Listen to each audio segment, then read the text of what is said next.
benvinguts, benvingudes. Serà un dia especial.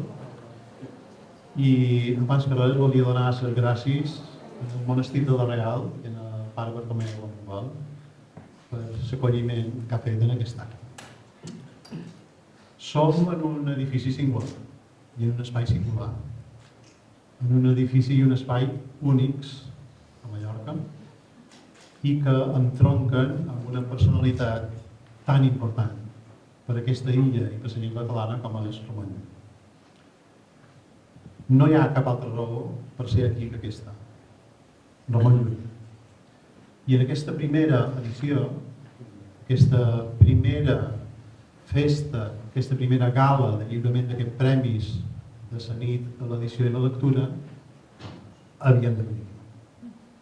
Havien de venir aquí, fos com fos, i aquest acte tindrà una part en aquesta sala capitulant, però en el final farem un viatge en el temps i hi haurà la cloenda a dins la biblioteca de la Real.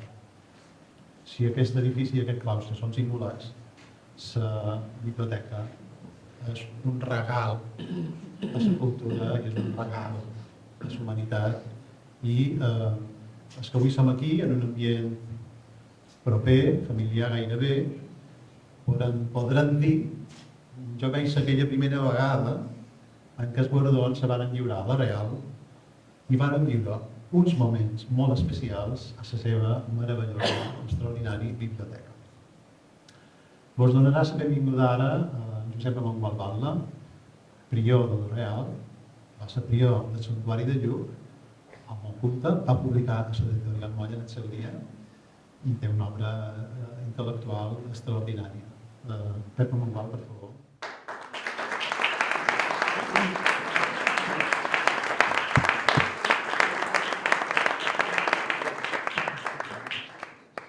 Bé, bon vespre, benvingudes i benvinguts.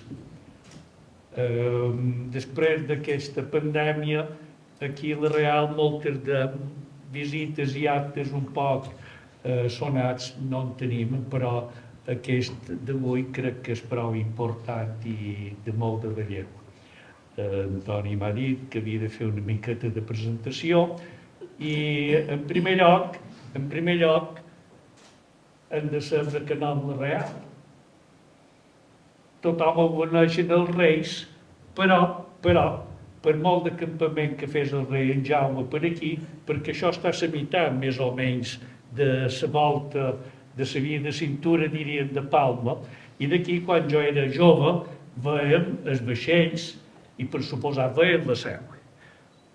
La gent té dret a viure i, per tant, la ciutat ha anat ocupant llocs que antigament, perquè jo som antic, també som del fet de la guerra, ha ocupat un lloc per viure, que fadissos els qui tenen casa. Bé, la Real, ja ho va dir en Quadrado, té ben escrit, ve de Riad, que és una paraula àrab, jo no en sé. Vaig saber un poc d'hebreu, però d'àrab no en sé. Però la capital d'Aràbia Saudita és Riad, no és l'Horta. Això era l'Horta de la Real, l'Horta de la ciutat, que va correspondre en el repartiment en el comte Nuño Sans, que el teniu allà pintat del segle XVIII. I això és l'horta de la ciutat, el Real, i aquí els va enviar en Nuño Sans, en els monjos, que abans de Poblet els havia posat l'alqueria al Pic, que és un topònim que no existeix, des de l'edat mitjana va desaparèixer. Aquest topònim és la granja d'Esporles, que pròpiament és la granja de la Real. Ara no hem de fer una brega, però pròpiament és la granja de la Real que s'ha anat transformant en Esporles i feliços tots. No? Bé, aquest monestir del Pic va néixer més o menys com Ramon Llull. Tota l'ornamentació, permeteu l'incís, tota l'ornamentació llevat del rei en Jaume i el comte Nuño Sans és entorn d'en Ramon Llull, feta pel pare Gaspar Monà, que va restaurar aquesta sala, que fins l'any 1957 era una païssa. Per aquí entraven els carros i mireu la pilastra i veureu que hi ha unes ratxes blanques que marquen el nivell dels fets d'aquell temps, que un servidor va veure. Jo l'he vist. Bé, aquí, el monestir de la Real pròpiament va néixer a Santa Maria d'Espòrtolis, a Esporles, i llavors en Nuño Sant mateix els va traslladar al Rial. Això ja dit ho va posar per escrit en Quadrado, i en Rosselló Bordoi, que ha mort fa mesos, era dels darrers arabistes que hi ha hagut a Mallorca, i ell va trobar encara més documents que parlen d'aquest Rial.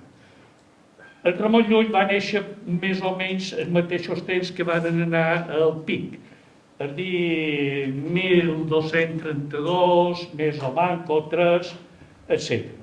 I en Ramon Llull, quan era ninet, en el meu mode de veure, va jugar bolles i en cercle i això amb nins i nines musulmans, que hi havia a la ciutat de Mallorca més que musulmans. No hi havia cristians. Mallorquins no n'hi havia. Al mallorquins sí, en àrab, però mallorquins catalans no n'hi havia, tots eren catalans. I així en Ramon Llull jo crec que ja va aprendre àrab de ninet. Després va traduir, etc.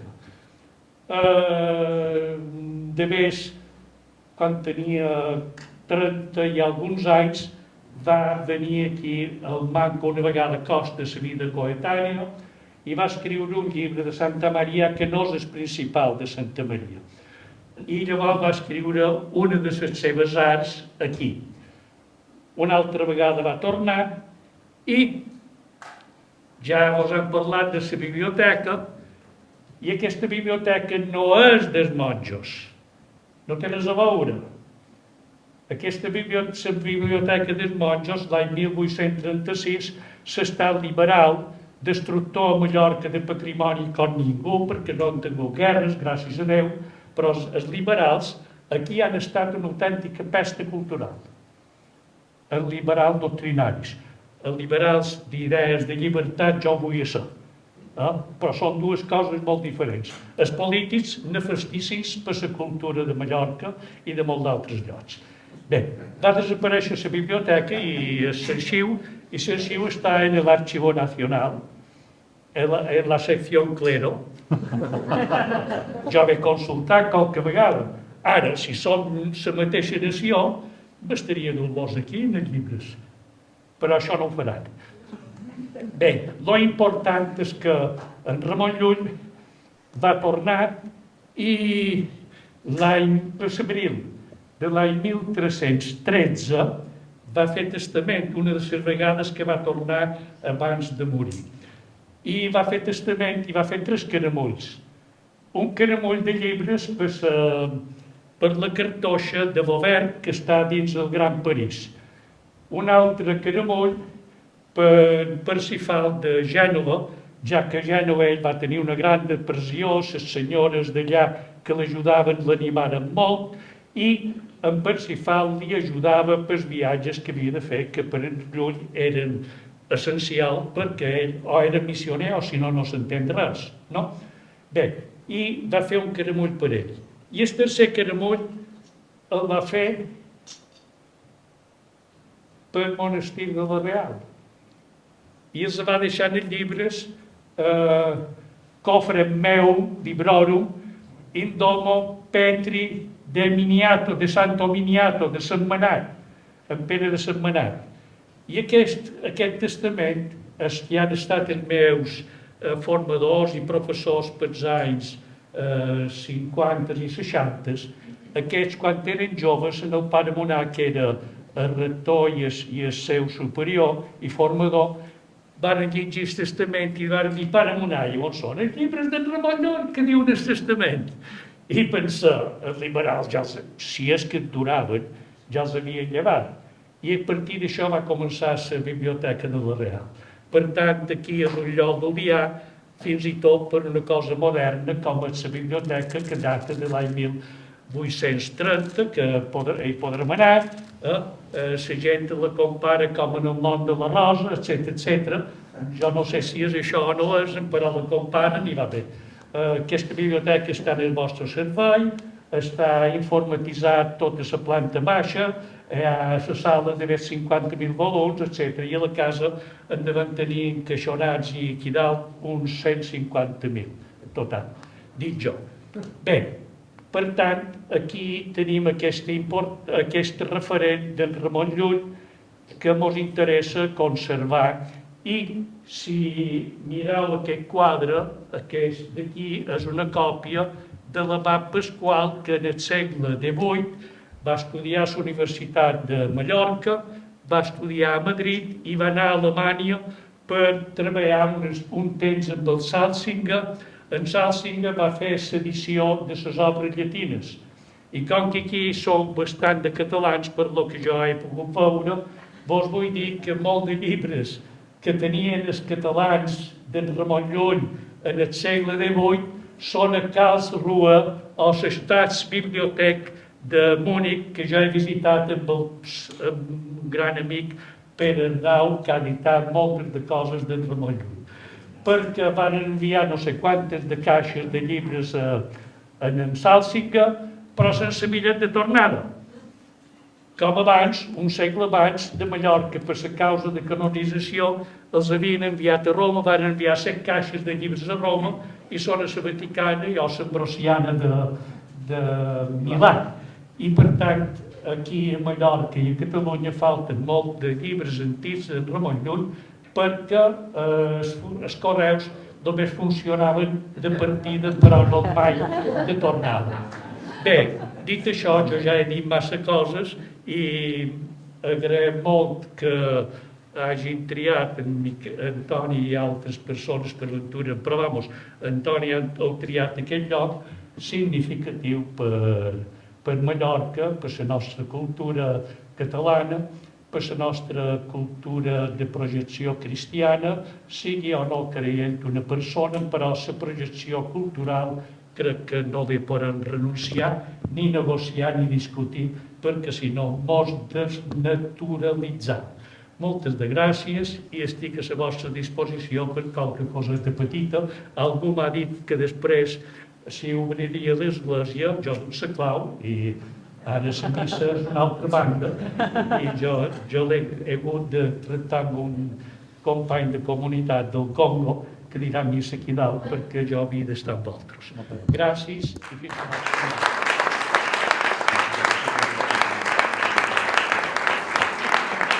Bon vespre. No crec que poguéssim començar millor, no podíem començar millor aquest acte que amb les paraules del pare Mangual, que ens ha situat ben bé en la naturalesa de l'indret on ens trobem i del sentit d'aquest acte. Pare Mangual parlava de les arrels cristianes, en tot cas l'Evangeli segons Sant Joan comença dient que a l'inici era la paraula. En tot cas, la paraula és el fonament de la humanitat que som. Ens en servim per articular pensament, per expressar emoció, per teixir vincles amb els que compartim terra i cultura. Quan volem explicar qui som, ho fem a partir d'un llegat arrelat i enlairat des d'una llengua que ens reconeixem poble. Els llibres hi ha desat el saber heretat i la llum de cada mirada que al llarg dels segles també avui interpreta i construeix la realitat. Des de la institució Francesc de Borja Moll reivindiquem la saviesa i la determinació de Ramon Llull que aspirem a fer nostra i que aquest monestir encarna.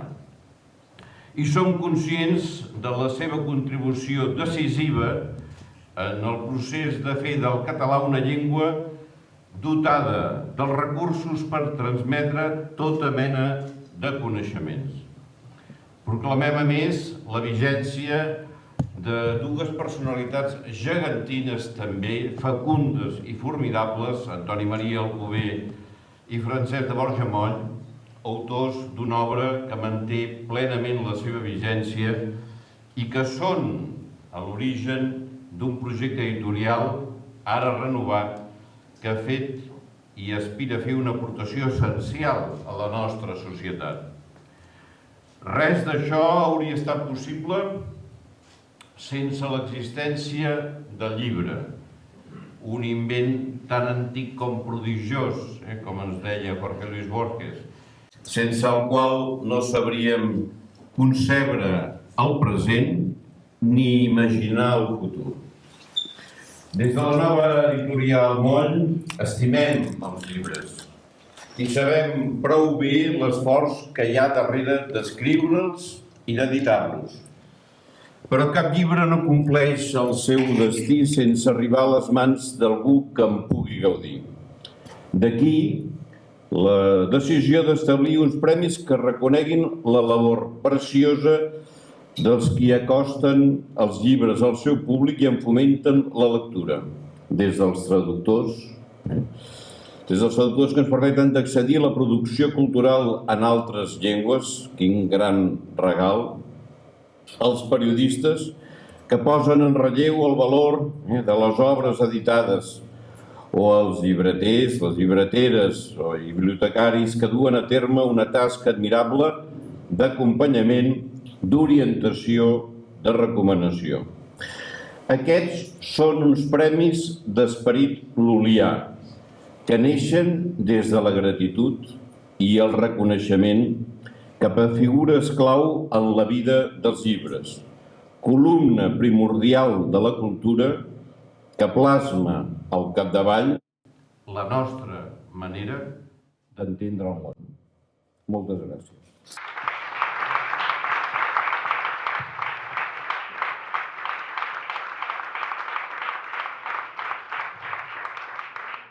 Moltes gràcies, Carles. Em permetreu que parli des d'aquí perquè he de mostrar una cosa. Això no. Primer volia dir que és de sentit comú que l'Institució Moll convoqui uns guardons dedicats a la lectura, nit de l'edició i la lectura, perquè tenim un diccionari i tenim una editorial. Això quin sentit té? Si no hi ha... Sí, perdó. No, deia que, com a institució Moll, ja fa molt de temps que dedicam energies a fomentar la lectura, en la mesura de les nostres possibilitats, però que la constitució d'una nit de l'edició i la lectura que ja pel seu propi pes, perquè tenim un diccionari i tenim una editorial. És quasi bé lògica aquesta dedicació.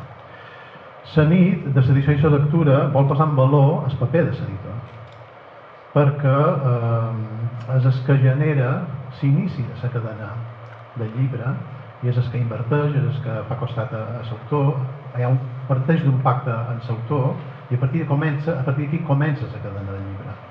I em sembla que això s'ha de posar en valor, com també tots els oficis que hi ha al voltant de la producció artesana d'aquesta meravella que és el llibre i de tota la cadena de difusió i de distribució. Els premis, volia fer un esment ràpid en els noms que han triat. El primer premi és Ars Magna i està destinat a reconèixer una trajectòria de foment de la cultura i de la lectura. Recorda el concepte de saber universal concebut per mi. El premi Miramà és un premi dedicat a la traducció, a posar en valor una obra traduïda i, sobretot, l'ofici que hi ha darrere la traducció. Ramon Llull va crear l'escola d'idiomes a Miramar i aquest és el sentit d'haver triat aquest nom. I el Premi Arbre de Ciència l'hem volgut dedicar a distingir una iniciativa innovadora, una iniciativa de prescripció o de foment de la lectura a les Illes Balears, en honor i partint un nom que recorda l'esquema de coneixement que va traçar el filòsof mallorquí. Això mos du a una meravella més d'aquesta nit, que és un artista. L'autora d'aquests tres guardons és Georgina Gamundí, una escultora que aquí veiem en el seu taller a la Pobla.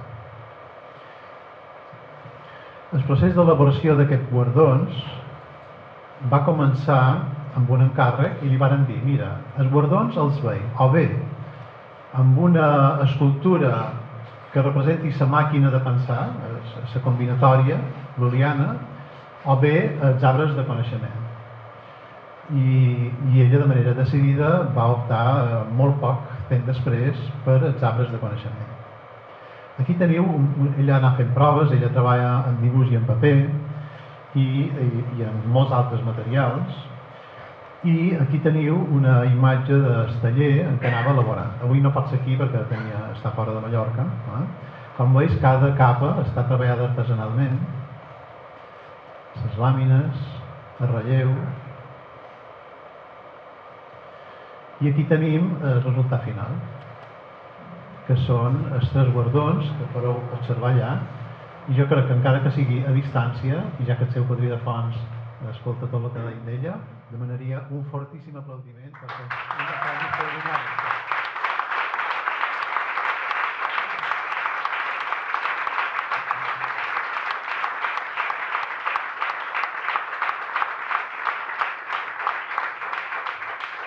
I passam en el lliurament dels guardons.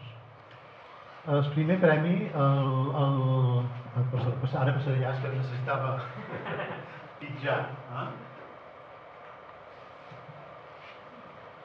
Passaré aquí. El primer premi el lliurarà una periodista de raça, directora de l'Ara Balears, Cristina Ros.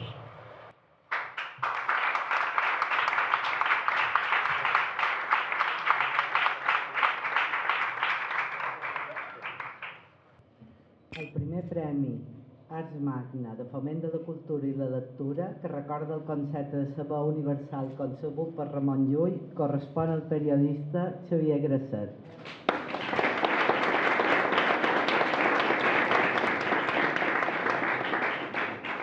El jurat d'aquest guardó, de Xavier Grasset, en destaca l'excepcional tasca de divulgació dels llibres duit a terme des del programa de televisió Mestres 24 de la Corporació Catalana de Ràdio-Televisió, des del qual ha dedicat una atenció especial als autors, als traductors i a les editorials de les Illes Balears. Grasset compta amb una llarga trajectòria al món de la ràdio i la televisió. Va ser Premi Nacional de Comunicació el 2015, però també en la premsa escrita i el teatre, i és autor de llibres com La pausa dels dies, dietari de vivències plaents. A títol personal, com a periodista, com a directora del diari Ara Balears, però també crec que interpretant el sentiment i la voluntat de la institució MOI, vull expressar-te, Xavier Grasset, el respecte que tenim com a professional del periodisme i referent per a molts de nosaltres, tant per als que treballem en els mitjans d'informació com per als que practiquen tots els oficis de la creació i la cultura. Sí, un referent per als que valorem la informació responsable, rigorosa, sense estridències innecessàries i amb un compromís social i cultural sincer. Moltíssimes gràcies, Xavier Grasset, per la teva feina. I per tot això, en nom de la institució Francesc de Borja Moll, tinc el goig de lliurar els premis Ars Magna a Xavier Grasset i Foraster.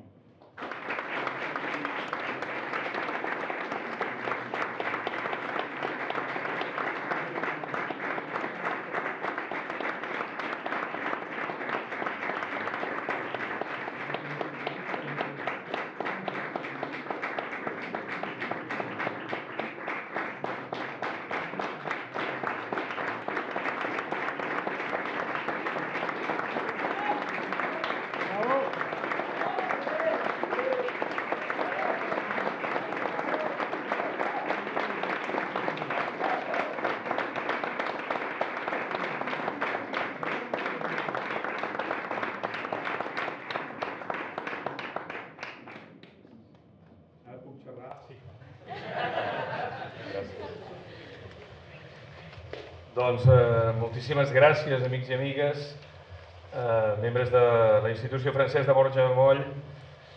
Gràcies especials també a Antoni Mir, que em va seduir. Vaja, era fàcil, perquè per a mi, home, doncs no passa cada dia, no? I a més, això, encetant aquesta nit de l'edició de la lectura, no? Quin honor, quin goig, quina alegria que em doneu aquest premi, aquest reconeixement que reposa en la feina que he fet al capdavant del Mestres 24 durant aquests últims 9 anys, que es diu ràpid, però vaja, per la dedicació, com es deia ara, la dedicació que hem donat a la promoció de la lectura, a la promoció dels autors, dels traductors, dels llibres, també com a objecte, arreu de l'espai lingüístic que compartim a banda i banda de mar, no? Moltes gràcies i enhorabona, tampoc xafo la guitarra a ningú si dic que estic molt content de compartir els guardons aquesta nit amb la Cati Moian, Josep Maria Jaumà, les llibreteres Miquela Serra, de Quart Creixent, i Marina Barceló i Miquela Torrents de Lluna. És un honor, no sé si només comparable a l'alegria que tinc com quan era més jovenet i em vaig comprar el diccionari valencià, català valencià balear, que ha sentat camí. Ja heu vist les últimes entrades que hi ha hagut ara al DIEC aquesta setmana, i han incorporat pataca, que és com diem a Vilaseca, que és el meu poble, la patata. 10 quilòmetres a Reus ja diuen patata, però em va fer gràcia perquè van dir, no, a Tortosa diuen pataca. No, aneu al català valencià balear i veureu que allí s'especifica que a Tortosa segurament, però també al Camp de Tarragona hi ha algun lloc on diem pataca. I per tant, a mi sempre m'havia fet molta il·lusió que existeixi aquesta altra eina amb la feinada que va suposar, a més, en aquella època de recórrer i preguntar i saber a cada lloc quin terme es feia servir. Per tant, gràcies en nom meu i vicàriament també en nom de l'equip del Mestres 24, que em sento una mica, no és que tingui ocupes, però sí que tinc el pis llogat. Així. No, fora conyes, sí que el programa continua i això em satisfà sincerament, no? Un camí que vam obrir amb tots aquests companys, la major part dels quals segueixen el programa, i ara, a més, amb la companya Marina Romero al capdavant amb aquest batec de l'actualitat diària, no? I en tot cas, jo he tingut un privilegi, no? Que ha sigut no fer del llibre, de la literatura, de l'assaig, de la poesia, de la història o de la filosofia un món a part, no? Un reclòs a banda, sinó de compartir-ho diàriament amb tothom, no? Fer de l'objecte llibre una presència natural, com qui para la taula i posa el porró de vi, els plats, els coberts, les estovalles i els tovallons, no? Aquest ha sigut el camí, que tampoc va sorgir d'un disseny predeterminat, fins i tot ni per mi mateix, sinó que gairebé va ser per generació espontània, com una il·luminació loliana, no? Pam! Parla de llibres, grasset. I ha anat bé, no? Potser per decantació, si voleu, no? Per no ofendre ningú, no? Aquesta presència llibresca. També perquè ho crec, lògicament, no? Perquè sempre ho he mirat de fer allà on he treballat, perquè és un gran refugi de pensament, tot el que té a veure amb els llibres, primer a la ràdio, ja fos en programes com de Catalunya Ràdio, com l'Oracle o el Líquids, o de 4 a 7 també, o fins i tot el món s'acaba, que era un programa d'entreteniment a migdia, que és el que faig ara. Qui té el cul llogat no sé quan vol, i ara faig la tarda, fem el magazín de tarda de TV3 que es diu La Selva. Però, en fi, Llull també té el llibre de les bèsties, vull dir que també estem a gust. La intensitat és diferent, no us enganyaré, perquè allò de la nit era territori salvatge gairebé pels llibres. Tot era pàtria, no? Tot i així, dies enrere anem salparant el programa també de continguts culturals on el llibre hi té presència. Vaig tenir el goig d'entrevistar el gran Miquel Barceló per aquest últim llibre memorialístic de la meva vida, i ell diu, vaig néixer a l'illa de Mallorca, la mar és la meva respiració, el meu cos forma part de la natura, i on explica que als 3 anys aquest home ja llegia, caram, devorava els llibres de la biblioteca de Falanich, als 3 anys. Després no t'estranya que pugui dedicar-se a pintar, nedar i llegir, si als 3 anys ja llegies Stendhal, a Nerval a Verlaine o a qui sigui, no? Però vaja, és un geni, no? És algú excepcional i segurament els genis poden fer això i molt més, no? En tot cas, però la tasca de divulgació de llibres que tenia abans, el Mestres 24 era diferent. Penseu que hi havia algun dia, això és per la pressió d'editorial, els editorials són els motors principals també que em van fer veure que a través de la ficció també es podia explicar el món en un programa com aquell, però hi havia dies que fèiem fins i tot 3 llibres, un llibre d'assaig polític, un d'històric i un de ficció o poesia. Si fem un promig, us explico que no sempre ha sigut així, esclar, perquè al començament tampoc aquesta presència del llibre no era tan alta, però durant aquests 9 anys potser hem parlat entre 3.000 i 4.000 autors, que es diu ràpid. Vaig anar a la Viquipèdia i vaig veure que a més a més havíem fet més que l'autor, ja ho diré demà, el periodista francès de referència del món del llibre. Això. Bueno, ells feien prime time i a la televisió francesa, nosaltres fèiem més prime time però amb un canal alternatiu. No és que vulgui comparar amb Pivot, Déu me'n reguard, però vaja bé.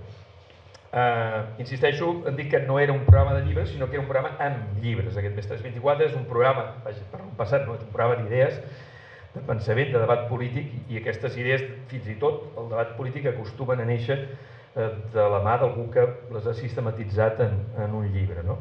M'agrada pensar també sovint que jugàvem, o es juga a fer un contrast entre la paraula improvisada de la tertúlia política i la paraula més repensada, la paraula escrita, que hi ha més rumiada que hi ha en un llibre.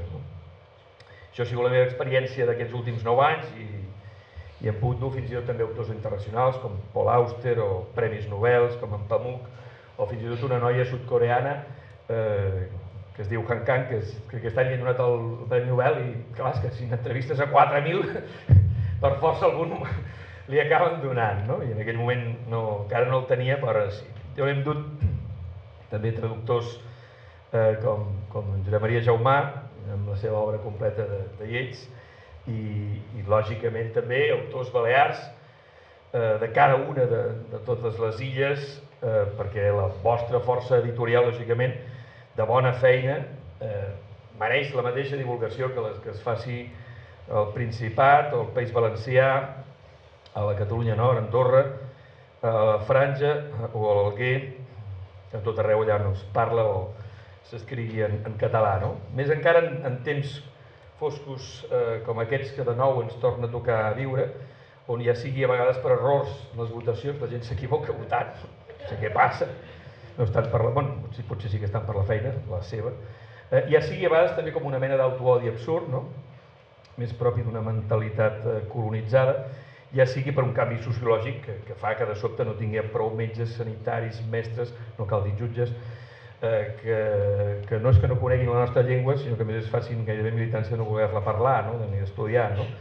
Clar, és que a més si no és ni requisit ni mèrit, fill meu, per exercir la funció pública, doncs què vols, ja sigui també perquè les xarxes socials han canviat molt, han canviat les regles de joc en l'esfera de la comunicació, tampoc tenim la presència que recaldrien els videojocs o qualsevol novetat que hi pugui haver, i perquè es minoritzi contínuament, i fa molts segles que es vulgui trossejar la unitat de la llengua, ja sigui amb els invents gonellians, ja sigui fent servir directament el castellà i menys tenint els topònims, com passa, per exemple, amb l'aeroport de Palma.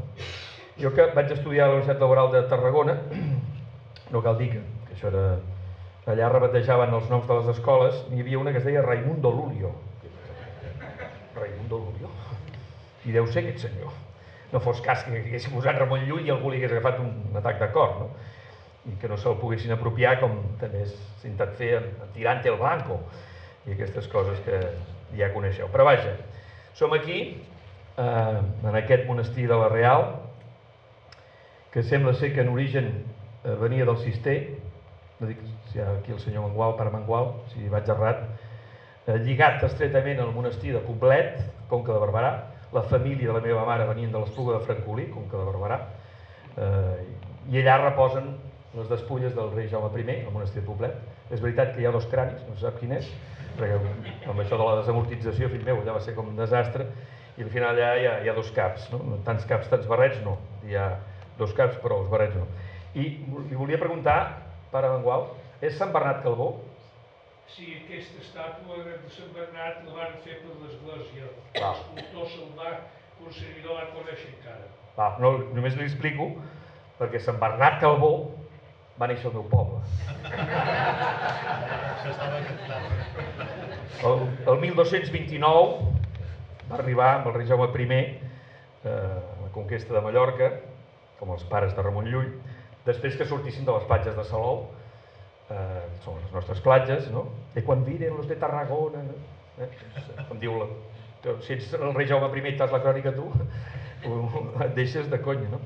I van arribar a Calvià i doncs d'aquí ja va néixer el turisme, no? Tots tenim el mateix model turístic, Calvià i Salou estan agermanats. Sant Bernat va ser abat de Santes Creus i bisbe de Vic, que està enterrat allà. Era tan guapo, és que al meu poble, a Vila-seca, fem encara un romiatge el 25 d'octubre, que és el dia de Sant Bernat Calbó, i encara hi ha una mica de tic feudal perquè els senyors que ara tenen Mas Calbó, que per cert són els amos del Colacao, de la família d'Utrexpa, regalen, com es feia antigament, una coca de sucre al poble. I doncs fem cua, els de Vila-seca, i anem allà perquè ens donguin una coca. Jo ho faig. Molt bé.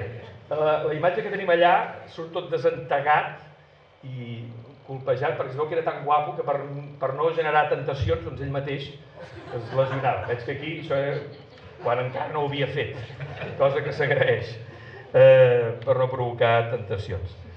S'ha de dir també que la meva dona és de Reus, igual que el senyor Jaumà, això ha quedat una mica així repartit aquest any, l'any vinent com va, que els de Reus, que s'ho volen quedar tot, se m'han quedat a mi, que visc a Reus i pago els impostos a Reus.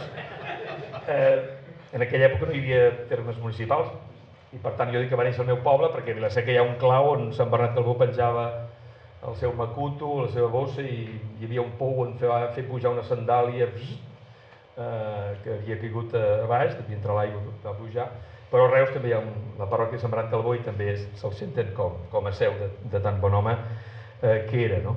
De fet, el meu fill, que és el Bernat, jo sóc una bleda i no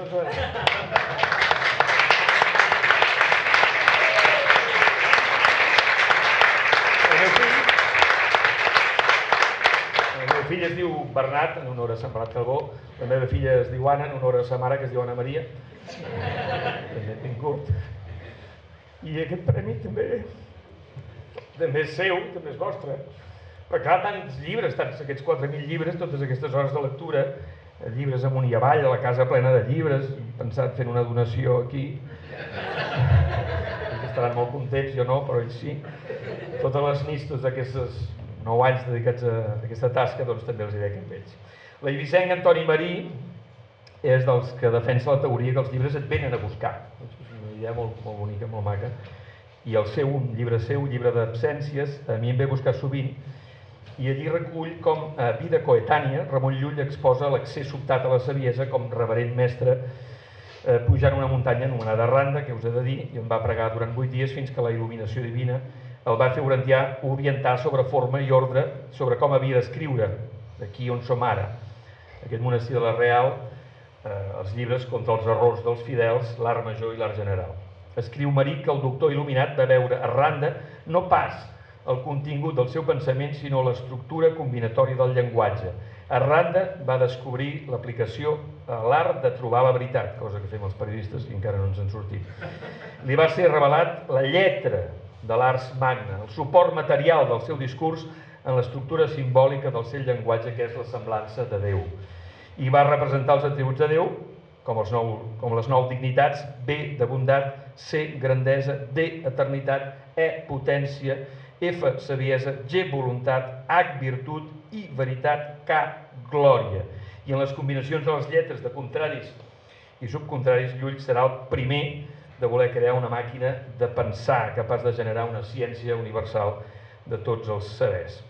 la seva producció, que veníem descobrint també avui, L'arbre de la ciència, Blanquerna, el llibre de les bèsties, aquest que us deia, del llibre de les meravelles, és el que ara fent la selva em pertocaria més, per saber on m'he ficat, i justament amb el Bernat i l'Anna i la meva dona recordem que quan eren petits vam anar a veure una adaptació infantil al Teatre Lliure de Barcelona, la de Renard, la Rabosa, i com en vella assemblea es van reunir, van decidir que el lleó, per la por que li tenien, fos el rei, no? I van acordar que cada dia tirarien sort qui es lliuraria el lleó perquè li servís d'àpat.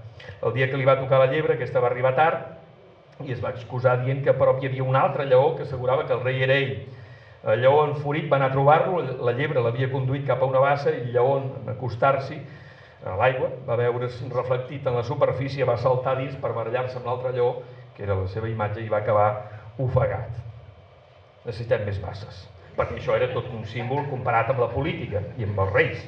Per tant, doncs, que hi hagi força basses i que s'hi vegin reflectits i que es destrueixin. Aquest savi universal, Ramon Llull, que dona sentit i llum a la nostra llengua, que fa que el món sigui millor perquè existeix el català, sí, ho hem de dir així. El món és millor perquè hi ha el català, perquè és la llengua que va fer servir Ramon Llull per dissenyar totes les seves idees i projectar-les. Aquesta ombra de Llull ens projecta, la seva grandesa ens ha de permetre pujar damunt les seves espatlles, de les espatlles d'aquest gegant, enfilar-nos en el seu arbre de saviesa. Parlant d'arbres, no em puc estar de dir, només serà una estrofa: mon cor estima un arbre més vell que l'olivera, més poderós que el roure, més verd que el taronger, conserva de ses fulles l'eterna primavera i lluita amb les ventades que tupen la ribera com un gegant guerrer. Acabo ja, perquè si no això serà una vall de llàgrimes i tampoc es tracta d'això. Acabo recuperant Miquel Barceló, que sempre diu que sempre que estem contents ho hem d'apuntar en una llibreta, en un quadern. Aquesta nit no tindré prou quadern. Moltes gràcies.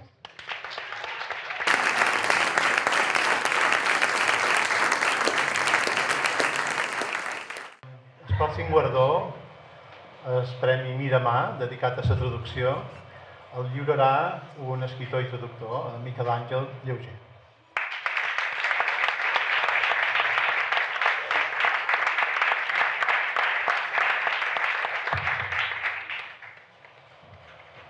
El Premi Miramar.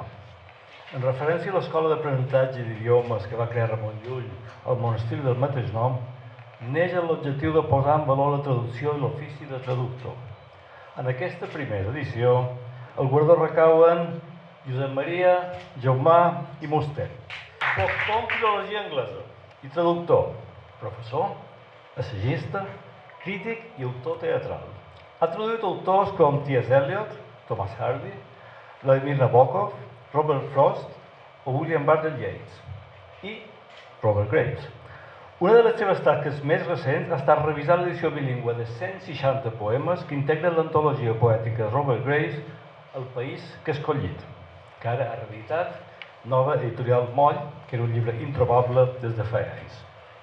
Avui mateix s'ha fet la presentació d'aquest llibre i en Jaumà ha dit que Mallorca va convertir Graves en un clàssic. Jo, que me tocava llegir segons el guió, només afegiré que fa uns dies en Toni Mir me va proposar de fer aquest lliurament. Jo li vaig contestar que sí, perquè en qualsevol cas hauria contestat que sí, però que apreciava molt l'obra de Josep Maria Jaumà i sense ser un amic d'aquells que es veuen cada dia, teníem una certa coneixença personal, sobretot intercanvi de correus electrònics, i que sempre m'havia tractat amb una afabilitat i una cordialitat extraordinària, que és una virtut que qualsevol persona que parli Josep Maria Jaumà reconeixerà. En qualsevol cas, allò que vull guardonar no és l'afabilitat, que és una cosa que mereix molt de premi, sinó la seva tasca de traductor. Jo precisament va ser llegint aquesta antologia ara reeditada, aquesta antologia de Graves ara reeditat, que el vaig conèixer com a traductor, o potser amb un altre Graves més petit que havia tret primera edició el 62, que el vaig conèixer com a traductor, però després de llegir tot això, perquè a més aquesta nòmina de poetes anglesos són d'aquells que més que més ens agraden alguns que tenim una determinada concepció de la poesia, no?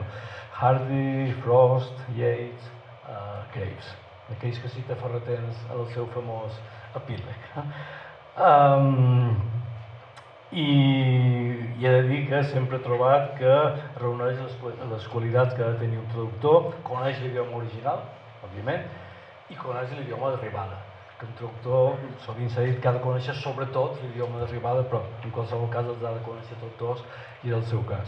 I té rigor, té sensibilitat per la poesia i per tant s'acompleixen totes les condicions perquè sigui un dels nostres traductors de versos importants i que ens ha donat. Amb aquest intercanvi de mails que hem tingut algunes vegades i hem comentat coses com, per exemple, que Yeats té una obra molt extensa i per tant va convèncer l'editor que treure només 150 i en canvi Eliot va tocar fer-lo tot, no? I Eliot és un autor que a part més agraïda, però va fer aquesta gran obra de donar-nos tot Eliot.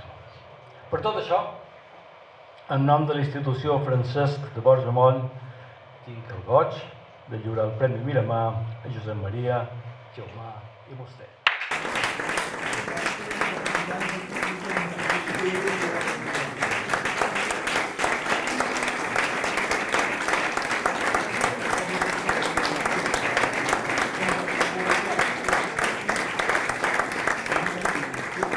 Jo no sóc periodista, com i com a traductor em cenyiré 4 paraules, perquè no parlo més que l'amo. Jo només puc dir el que diu l'altre.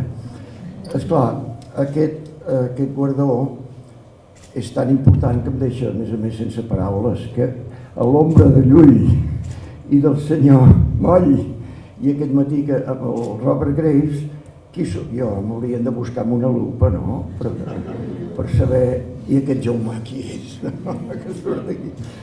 Bé, jo el que celebro, i dono moltes gràcies, és que es premiï la traducció, no? Això sí.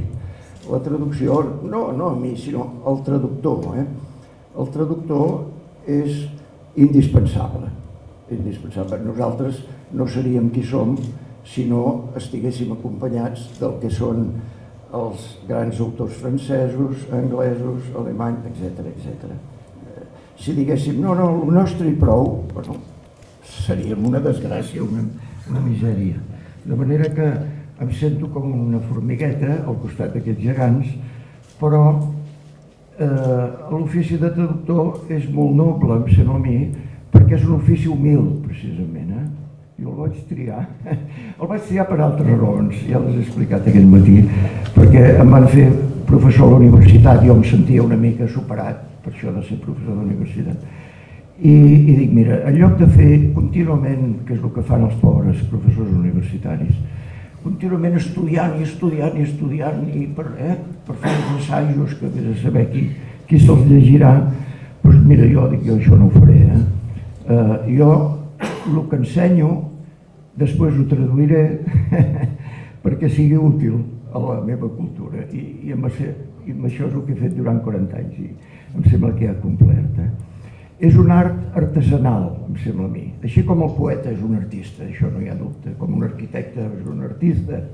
El traductor és com un paleta que ha d'entendre el que li diu l'arquitecte i ha de procurar fer-lo el millor possible, complir les ordres de l'altre i procurar fer-ho en el sentit no de la traducció literal, sinó d'una traducció que també sigui formalment vàlida, que el lector ho llegeixi com un poema. I bueno, sembla que me n'he sortit, però quan vaig començar no sabia si me'n sortiria. Que em deixen dir una anècdota que és molt personal, però que la setmana passada a Barcelona, em sembla que és, una associació que premia cada any els artesans, també aquest ofici humil, li va donar el premi a un arquitecte mallorquí, els seus pares són aquí, com se diu, Carrió, a l'Assumpció Carrió.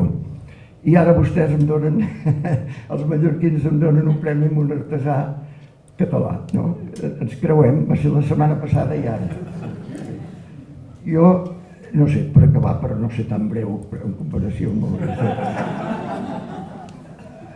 diré una cosa que potser dirà, home, això és ganes de perdre el temps, però alguna cosa sí que tinc del Llull, i és que quan he viatjat sempre el primer que em preocupa dels països que he viatjat és la llengua, això ho tinc, és a dir que després no me'n surto, però els hi posaré un parell d'exemples perquè vegin que és veritat que jo quan he anat una mica, que no he viatjat gaire, però pel món, ja dels països europeus deixem-ho córrer, perquè això ja ho sabem tots, no, merci, tot això, ja està molt gastat. Però, esclar, he tingut la sort de viatjar una mica per l'Àfrica, viatjar vull dir passar-hi 3 mesos per veure una mica la situació. I el primer que vaig conèixer va ser el Marroc, vaig passar-hi bastants estius, i jo tota la meva feina era intentar aprendre l'àrab i no, les acadèmies estaven tancades a l'estiu, no podia aprendre, però en tot cas doncs, vaig aprendre a dir shukran, no? Gràcies, que ara és molt apropiat, i si volen amb un llenguatge més elevat, erhamweldi, que és com un Déu t'obagui, no? Una cosa així. Després vaig ser al Senegal, en una escola, i al Senegal, doncs a Dakar, l'idioma Wolof, és Yureyev, si volen s'ho poden apuntar. Yureyev, jo quan aquests venedors, avui que estàvem dinant, aquí a Mallorca, doncs ve un venedor d'aquestos, jo de seguida dic, Yureyev. I com que vaig ser en una part que es parlava una altra llengua, doncs era molt curiós, perquè jo sempre... I com t'haig de dir gràcies, i no hi havia... És la llengua diolà, el sud de Senegal, que està apartat del Senegal, està entre Gàmbia i Burkina Faso, no té cap relació amb Senegal, però l'Iman. Doncs no tenen llengua, és molt tribal encara, és una zona molt rural i molt tribal. I no tenen paraula per dir gràcies, perquè la necessitat del veí que t'ajudi és tan comuna que fer un favor al veí no té res de nou. És curiós això, I no deien gràcies, deien i ja està, sí. Després vaig ser també uns mesos a Etiòpia, ara sembla que presumeixo d'això, però la veritat és que soc sedentari total, però perquè m'hi va enviar una ONG i també a Senegal vaig intentar fer una gramàtica del diolà. Tothom l'aprenia menys jo, que no... Jo ho apuntava i ho posava, el diolà en 10 dies, no? I encara deu funcionar, perquè s'ho van quedar allí, no sé si ja... Quan hi van turistes, doncs els hi deuen regalar, no sé. I a l'Etiòpia vaig fer el mateix, vaig intentar començar per un diccionari. Tigrinya, que era una part d'Etiòpia, del nord, i català. I ara, quan necessito parlar amb algú d'allà, agafo el diccionari. Però només recordo gràcies, que era Iekanele, això es deia cada moment. Iekanele, moltes gràcies. I bueno, ja acabo, perquè això sembla una pretensió ridícula, però bueno, és que tu has parlat molt. No. I acabo l'última viatge que vaig fer un trimestre en una universitat romanesa, la millor universitat de Romania, o almenys ho era, ara potser ja no, però una universitat, creieu-me, que no tenien un duro, la fotocopiadora no es podia fer servir perquè no es podia comprar un tòner, els vidres trencats quedaven trencats tot l'any, etc. Aquell trimestre que vaig jo, a l'estiu els professors no van cobrar. Pobríssima, doncs la millor que he conegut jo al món, he conegut americanes i angleses i alemanyes i això, la millor que he conegut. Els alumnes d'una qualitat, a primer, eren comparables, o si no superiors als nostres de 5è. O sigui, ja s'havien llegit tot Shakespeare a primer. Hòstia, unes coses, el Milton, ja s'havien... Jo no ho entenc, Bueno, doncs ja acabo. En romanès, gràcies, diu multumesc. Si és plural, multumesqui. I si ho dius, com ho dic jo ara, els que m'han donat aquest premi, gràcies de cor, multumesc del suflet. El cor és el suflet.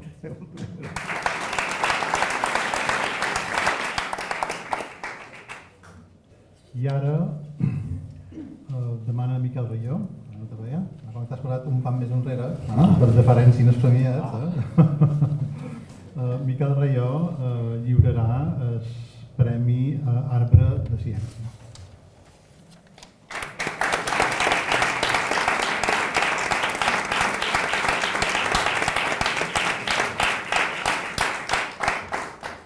El Premi Arbre de Ciència en honor a l'esquema del coneixement traçat pel filòsof mallorquí i que distingeix la innovació, la prescripció i el foment de la lectura correspon a la periodista cultural Cati Moller.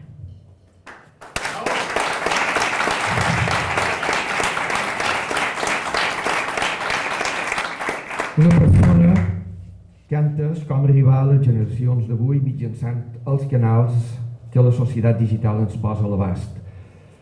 Dinamitzadora del Club de Lectura de la Biblioteca de Cort, dedicat als autors locals, autora del podcast Perfil Lector, juntament amb la llibreria Rata Corner, i també ha conduït amb Marta Pérez del cicle Literatura en Crispetes, a la mateixa llibreria, modera el cicle Màtries de la Fundació Mallorca Literària i s'ha fet càrrec d'algunes de les sessions del Club de Lectura Feminista de l'Ajuntament d'Inca.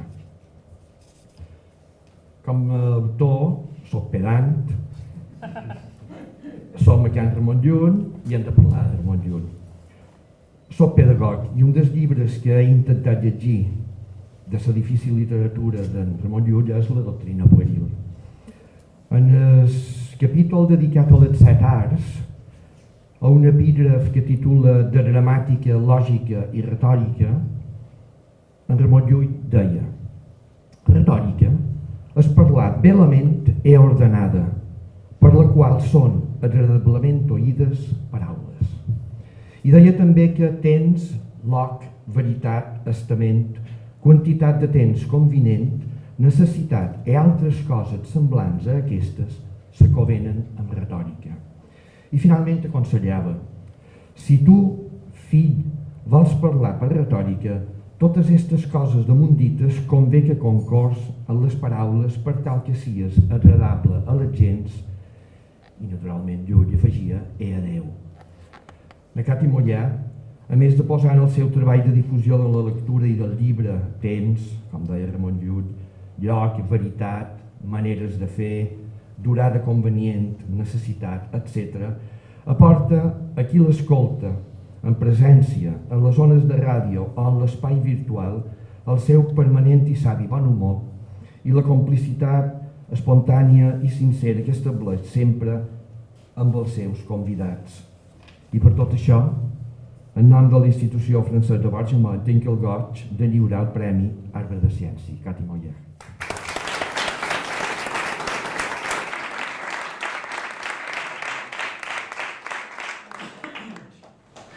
Sí, però perdó, que no ho vull conservar.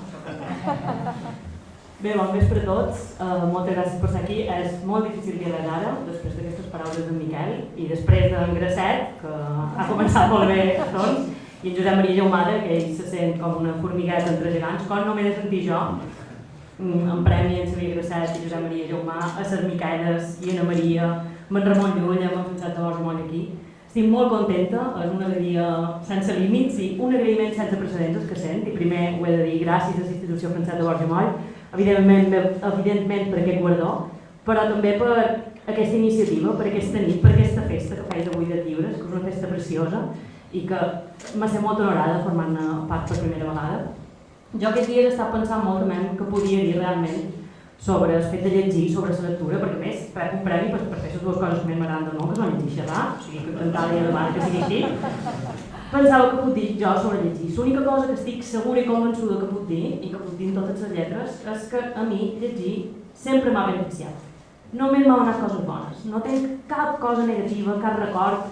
No hi ha res dolent en tots els llibres que he llegit. Fins i tot en aquells que no he acabat, aquells que no m'han convençut, o Jesús, aquells que directament no m'han agradat. Fins i tots aquests, a curt o a llarg termini, en qualque moment m'han aportat coses, i han estat bones per això.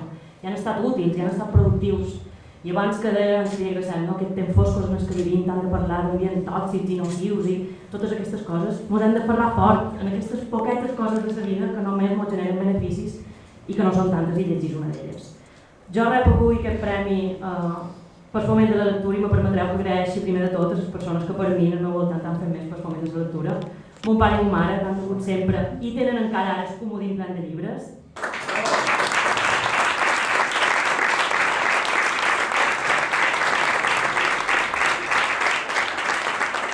Jo també som una bleda, Xavier. La meva germana, que me sabia els seus incunables, que és la col·lecció del vaixell de vapor, quan érem petites.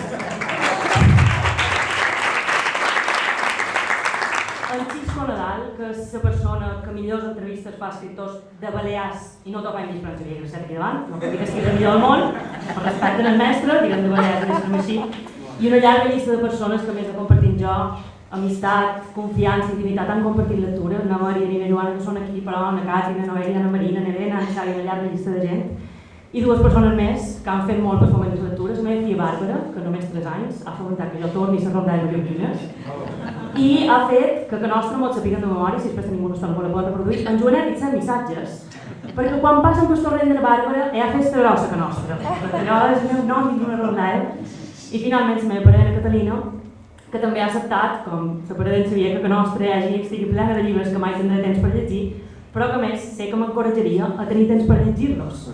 Com la lectura sempre m'ha beneficiat, moltes gràcies, Catalina.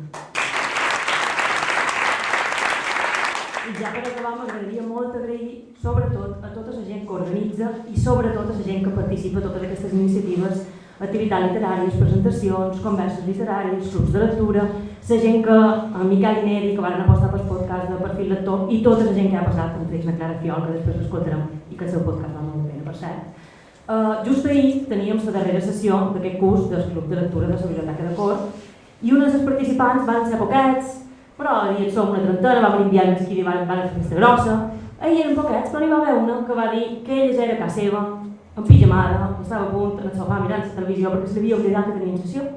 I quan se'n va recordar va dir no, jo me vestiré i me n'aniré, que me toca avui juntament amb els meus companys com feien cada pic, cada mes, una vegada en el mes. Ens vam juntar i vam xerrar de Villa Coppola de Naixesc Ensenyat, que ara fa 40 anys va guanyar els Premis Ciutat de Palma. I jo m'agradaria tenir tant de compte amb vos.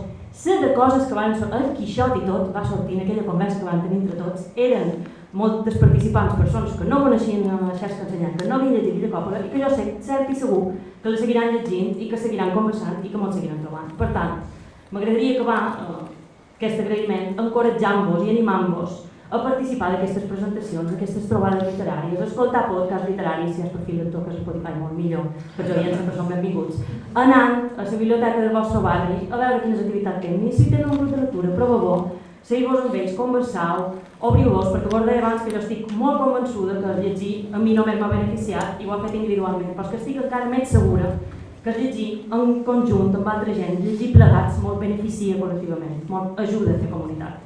I a més, vos permetrà comprovar allò que per mi deia la millor campanya de foment de lectura que s'ha fet en aquesta terra, que és la que fa enviar el mesquí cada vegada que diu que llegir molt fa tornar guapos. Moltes gràcies.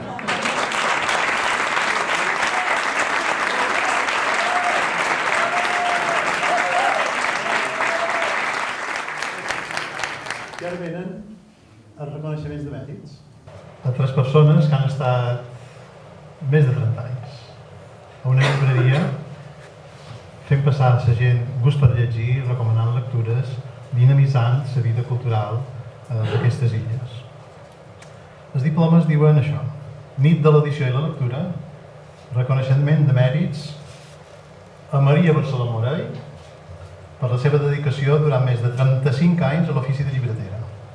La seva tasca ha estat essencial per promoure la cultura i la lectura a les Illes Balears. Aquests diplomes van acompanyats d'una flor. Aquesta flor és una viola que surt moltes de les obres de Ramon Llull. I hem volgut amb una targeta recollides d'un llibre d'en Carles Mangual, que va fer la tesi doctoral, entre altres coses, sobre aquest tema, i que mos ha il·lustrat i que l'equip de l'editorial ha triat per vosaltres. L'equip que ha triat la flor en concret. Espero que ho gaudiu i pregaria que aquests guardons els entreguin els anteriors premiats. Xavier Grasset, si fossis tan amable.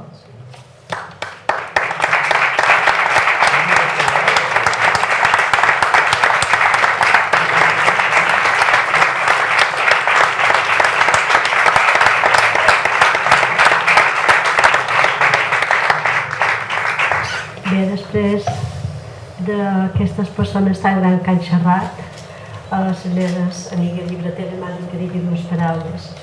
Bé, se diu de nit de l'edició a la lectura, perquè hi ha una llibreria, hi ha d'haver uns escriptors, i a més, hi ha d'haver algú que cregui en aquests escriptors o escriptores i vulgui editar el seu llibre. I a partir d'aquí hi ha tot un engranatge de distribuïdors, de repartidors, però sobretot també hi ha d'haver clients i clientes.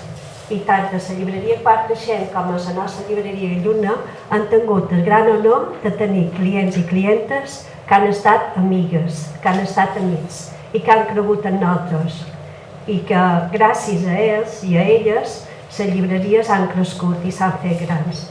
Així que gràcies a tots vosaltres.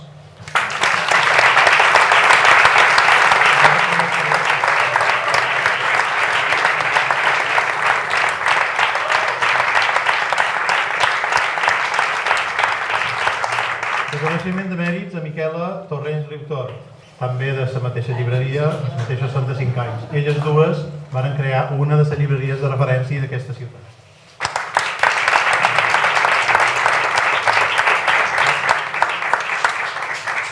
T'agradaria Carles Duarte que li faci lliurement dels diplomes.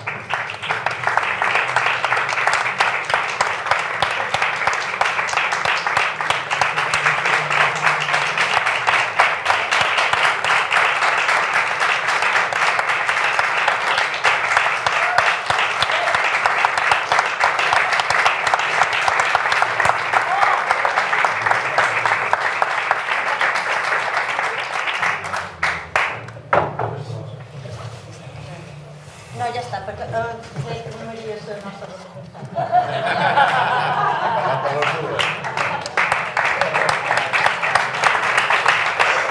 Quan duim juntes la llibreria, és lògic que també hagin fet juntes l'agraïment. I per acabar, reconeixement de mèrits a Miquel de Serra, que s'ha retirat exactament avui. O sigui,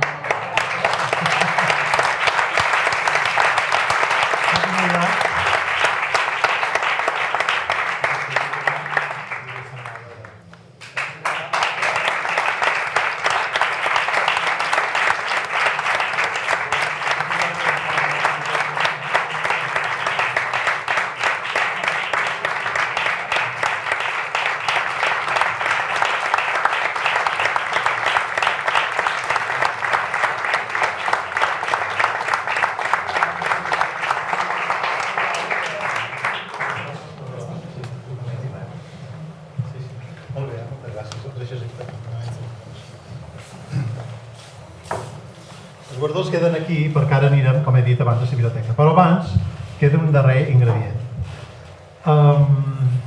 Vàrem venir fa uns dies a visitar aquesta meravellosa biblioteca i hi ha molt de llibres, però n'hi ha un parell que no hi són. N'hi ha un parell. I l'Institució Moll ha volgut fer una donació a la biblioteca de Real. En concret, feim donació avui de l'edició comentada de les rondalles mallorquines de Jaume Guiscafré i l'enyorat professor Grimal, que ens ha deixat fa poc. Els 9 volums quedaran també en aquesta biblioteca. Després feim donació de totes les obres d'en Jaume Escalafornés, que només se van trobar en català al fons històric, reeditat anualment de l'editorial Moll. També els llibres, per cert, Guillem Greix i família, gràcies per ser aquí. També tots els darrers volums que l'editorial ha anat publicant gràcies a l'interès i a la bona col·laboració de Guillem Greix i dels seus germans, i que és una sèrie que volem continuar i que en Josep Maria Jaume ja ha explicat prou la importància d'aquesta obra per la cultura i la literatura en català i per Mallorca.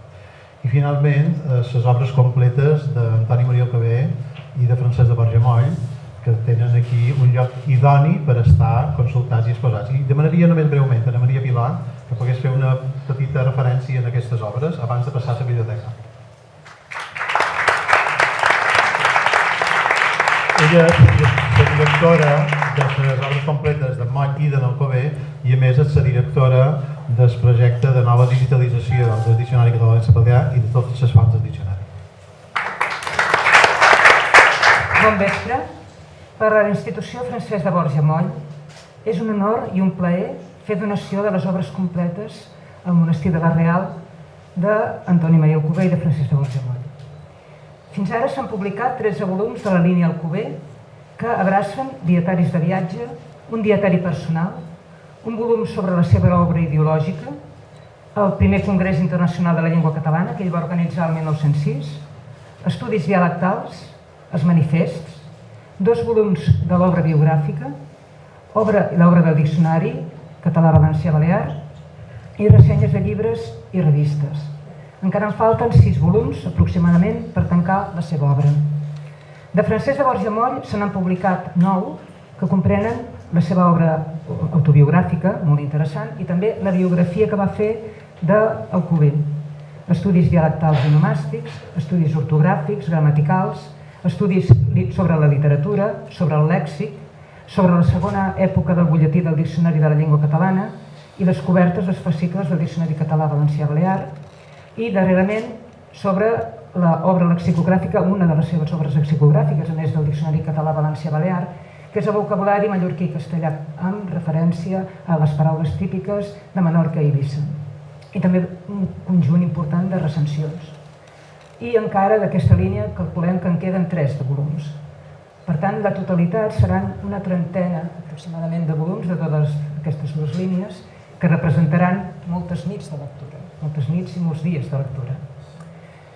Aquestes 2 figures indestriables varen unir les seves forces per tirar endavant un projecte lexicogràfic inigualable i fins ara inigualat i que trencava els motllos de les convencions lexicogràfiques de l'època.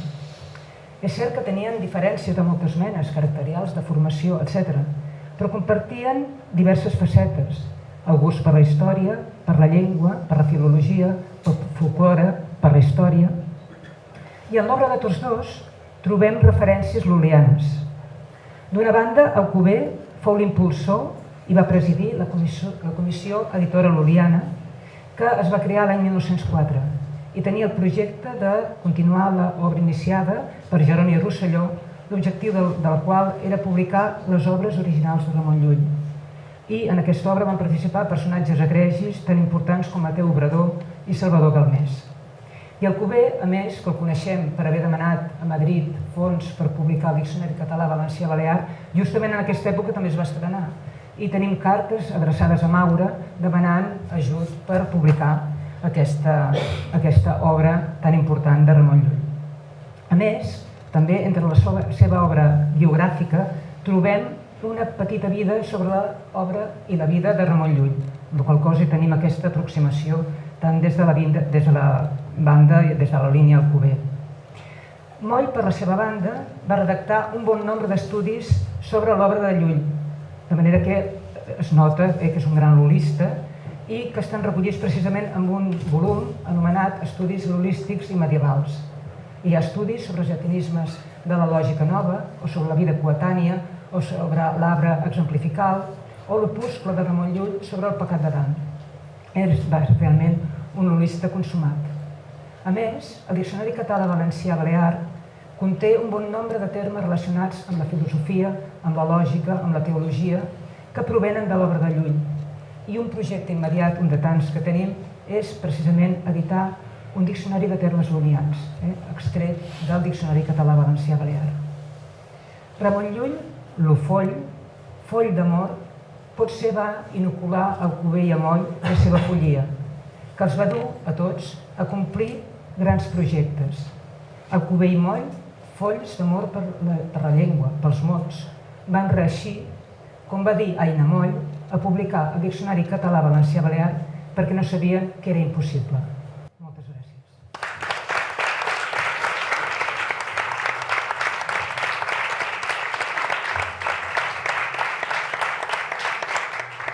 Com veus, la direcció de les obres completes d'aquests 2 gegants i de nova digitalització del diccionari està en unes mans molt ben preparades. Bé, ara ve la cloenda. Jo abans de passar a la biblioteca només vull dir una cosa. Na Maria Pilar ha dit una cosa importantíssima. En Alcover i en Moll no tenien por a res. Estimaven amb passió la llengua catalana i des d'una Mallorca que gairebé ni mos podem imaginar per falta de recursos, de comunicació o d'infraestructura o de formació, ells, per amor a la llengua catalana, van fer l'impossible i ho van aconseguir. Si era necessari per Mallorca i per la llengua catalana, ells se posaven a fer-ho. I jo crec que aquest esperit mos fa falta en aquests moments. I en els nous problemes que tenim com a societat, el que percebem de pèrdua de pes social del nostre idioma, potser ningú en aquesta sala, jo tampoc, tenim clar el que s'ha de fer. El que tenim clar és el que no s'ha de fer, que és no actuar. Jo diria, actuem i agafem de Moll i Alcover aquest esperit d'amor infinit a la llengua sense tenir por en els problemes, però abordant-los de cara i posant tota l'energia, encara que no sapiguéssim del cert que qualque dia el diccionari arribaria a bon port. I dit això, passarem tots a la cloenda.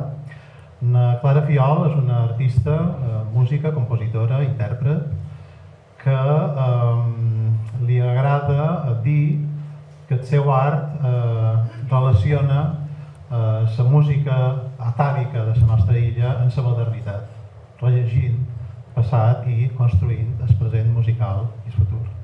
Espero que gaudim de les seves cançons. No vull passar allà tampoc sense dir que aquests dies hem entrat en contacte amb l'Associació d'Editors del País Valencià per oferir-los des de l'institució i també des de l'Associació d'Editors tot el suport que puguem prestar a la situació concretament de llibreries i d'editorials. Dit això, no només era assenyalar-ho. A la biblioteca viurem un moment molt especial, però s'han d'anar en cura. La biblioteca té una estructura de fusta i en Vicenç mos explicarà exactament com fer-ho.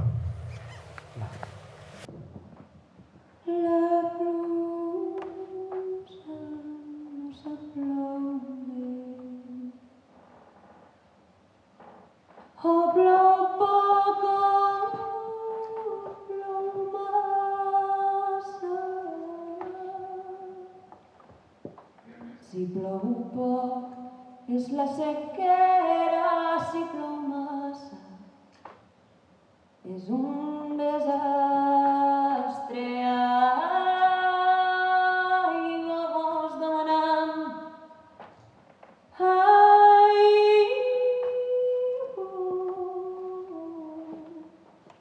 i vos senyor mos deu vent i mos girau ses espatlles i feis com qui no mos senta.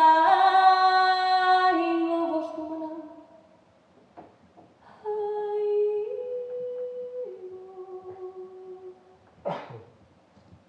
qui portarà pluges quan? Qui li dirà com